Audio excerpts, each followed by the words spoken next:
Most didn't know whether to consider him a man or a monster, aberration or abomination. He lived life in the shadows, lurking in the dark corners. He was a drifter, never staying in one place for long and never looking back. Dropped out of school in the 9th grade, was dishonorably discharged from the military. The police report stated he would drink and smoke in excess. He was quick to fight and claimed to have killed 2 other women, Raymond Allen Snowden, guilty of murder. The victim, Cora Lucille Dean, mother of 2.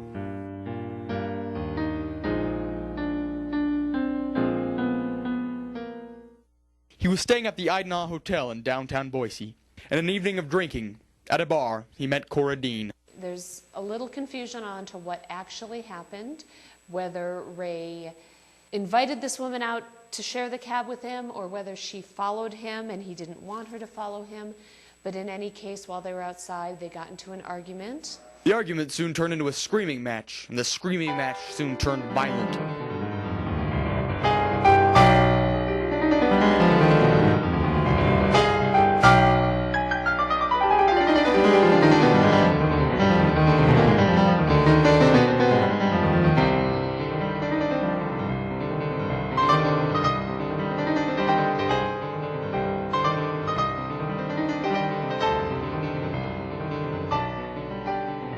It was said that her body had been mutilated, almost unrecognizable. She'd been stabbed up to 35 times. There were lacerations that could not be accounted for, as her mangled corpse was in such poor condition. She'd suffered knife wounds to almost every part of her body.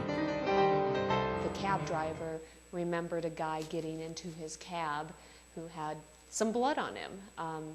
And so they did catch up with Ray. Ray was tried for first-degree murder. The judge decided that in the time it took Ray to reach into his pocket, take out his knife, and open it up, that he had time to think about what he was doing, and that made it premeditation. His argument in sentencing? Although I may have backhanded her first, I can't remember. She kneed me. I snapped and just stabbed her out of rage. 35 times, mutilating her. Each one out of rage.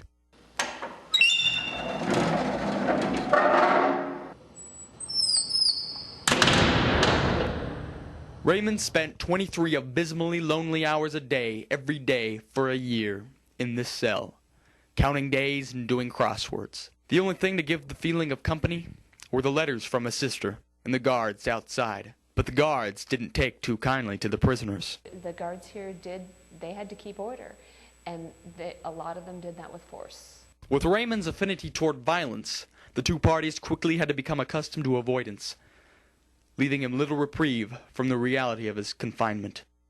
For a week before execution, the fatal noose was laid across the ground in front of his cell, as a reminder of what he had done and what was to come. 12:05 a.m., October 18th, 1957. Ray was brought into the gallows. He was a man that never stayed in one place long and refused to look back.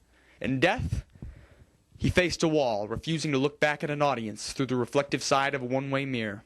At 12:05 and 45 seconds, he was dropped. Time of death, 12:20 and 25 seconds. For 15 minutes he dangled until finally strangling to death.